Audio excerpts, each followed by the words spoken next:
आप क्या आपको क्या लगता है कि ये आतंकियों के ये इस तरह की कायराना हरकत उन्होंने क्यों की? क्या लगा पता नहीं सर, क्या बताया, नहीं करना चाहिए था ऐसा जो किया उन्होंने, जो टूरिस्ट के ऊपर किया, नहीं होना चाहिए था। क्योंकि हम लोग भी ख़त्म हो गया, हम सोच रहे ये क्यों हो गया यहाँ पे, समझ में नहीं आ रहा है क्या हो गया। परेशानी भी उड़ गया अब, मतलब बचपन से अभी तक कुछ नहीं देखा हमने, ये पहली बार हो गया यहाँ पे, ये नहीं होना चाहिए। ऐसा लग रहा है कि उनको यहाँ पे जो टूरिस्ट आ रहा है, ये वो लोग ये चाहता है कि यहाँ पे नहीं आना चाहिए। यहाँ वही बेरोज़गारी जो पहले होता था वही होना चाहिए यहाँ पे, वो लोग यही चाहते हैं शायद।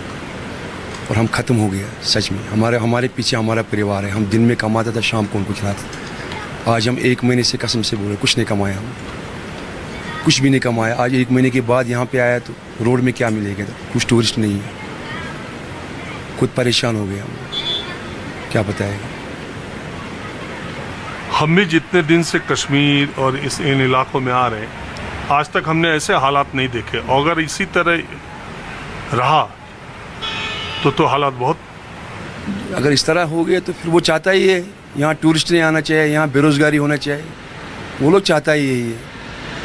तो क्या करें, हमारे हाथों में कुछ नहीं है, हम क्या करें। हम तो मज़दूर आदमी है, दिन में कमाता है, शाम को खाता है, यही हमको पता है। और जितना मतलब 40 साल तक तकरीबन हमको भी हो गए, और 20 साल से हम कारोबार में लगा हुआ, कभी ज़िंदगी ऐसा कभी देखा ही नहीं। और ये दिमाग में नहीं था कि ये हो जाएगा, ये दिमाग में नहीं था हमको ऐसा हो जाएगा, टूरिस्ट के ऊपर अटैक हो जाएगा, ये हमने कभी नहीं देखा। जिस दिन ये सुना हम लोगों ने कसम खा के बोल रहे हैं, हमने खाना भी नहीं खाया 2-3 दिन, कसम से खाना नहीं खाया, क्योंकि ये नहीं होना चाहिए था। अगर उससे अच्छा था हमको वो गोली चलाता था, हमको मारता, वो अच्छा होता।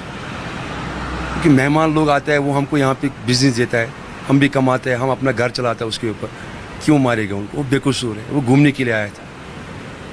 वैसे अब तो लोग आने लगे, लेकिन वो अभी यहाँ पे बैठने के लिए जगह नहीं मिलता था, इतना टूरिस्ट होता था यहाँ। यहाँ तो 10,000 लोग रहते थे, यहाँ बैठने के लिए जगह नहीं होता था इस टाइम में, इतना। आज वही तो मैं कह रहा हूँ कि आज 1 महीने पहले इसी 22 अप्रैल को यहाँ न जाने कितने हजार लोग थे, जब यहाँ पर 20,000 टूरिस्ट होता था, 10,000 20,000 टूरिस्ट होता था यहाँ पर। और आज 2-4 गाड़ी 5 गाड़ी आ रहा है, उसमें क्या हो जाएगा।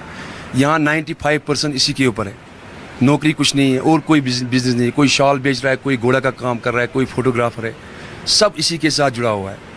यहाँ का लोकल का बोल रहे हैं हम, जो पहलगाम के लोकल है, सब इन्हीं के साथ जुड़ा हुआ है। लेकिन हम कल हम आए तो लोगों को ऐसा लग रहा था कि अब लोग आने के बारे में फिर से सोचने लगे हैं। अच्छी बात हो जाएगा, अगर आ जाएगा वो अच्छी बात हो जाएगा, क्योंकि आना भी चाहिए उनको। नहीं तो अगर वो नहीं आएगा तो जिन लोगों ने ये किया है, वो लोग यही समझते हैं कि वो नहीं आना चाहिए। जो बाहर का लोग है, टूरिस्ट जितना भी हो, वो ज़्यादा आएगा, वो बोलेगा हाँ ये जो उनका मतलब किया था वो उनका फेल हो जाएगा। और ये ऑपरेशन सिंदूर ठीक हुआ ना? बिल्कुल ठीक हुआ, उससे डबल होना चाहिए था, उससे डबल होना चाहिए था, उससे डबल होना चाहिए था। पाकिस्तान क्यों करेगा हमारे साथ ऐसा? उससे डबल होना चाहिए था, उनको पता लगना चाहिए था, हाँ ये उससे डबल भी होना चाहिए था। हाँ, अब क्या होगी, इधर बेरोज़गारी बढ़ गया, जो सीज़ फायर हो गया वो चलो अच्छा हो गया, वो यहाँ भी जो जवान मतलब जो मर जाता है यहाँ भी वो मुश्किल होता है। लेकिन जो उनको किया है ये ऑपरेशन सिंदूर, वो डबल होना चाहिए था उसके ऊपर, वो कम हो गया। हम चाहते हैं उसको डबल होना चाहिए, ये और क्या बोलेगा। चलिए, आप लोगों ने बात की, गवर्नमेंट से हम अपील कर रहे हैं कि यहाँ पे टूरिस्ट ज़्यादा से ज़्यादा आना चाहिए। और यहाँ पे पार्क जो है वो बंद है, बेताब वैली बंद है, आरो वैली बंद है, चंदनवाड़ी बंद है, ये पॉइंट खोल दो, ताकि अगर यहाँ टूरिस्ट आएगा वो यहाँ पे देखेगा कुछ है, पहलगाम में कुछ है, वो खुश हो जाएगा। और यहाँ तक टूरिस्ट आता है व्यू पॉइंट से वापस जा रहा है, पहलगाम से वापस जा रहा है, फ़ायदा क्या है उनको? हाँ, पहलगाम के आसपास के इलाके जो व्यू पॉइंट है, बेताब फिल्म जो बेताब वैली उसको कहते हैं, उसका नाम ही पड़ गया फिल्म पे। जो पहला स्टॉप है, अमरनाथ का पहला पॉइंट आता है वो। अब अमरनाथ यात्रा भी शुरू होगी, इसी इलाके से शुरू होगी एक महीने के बाद।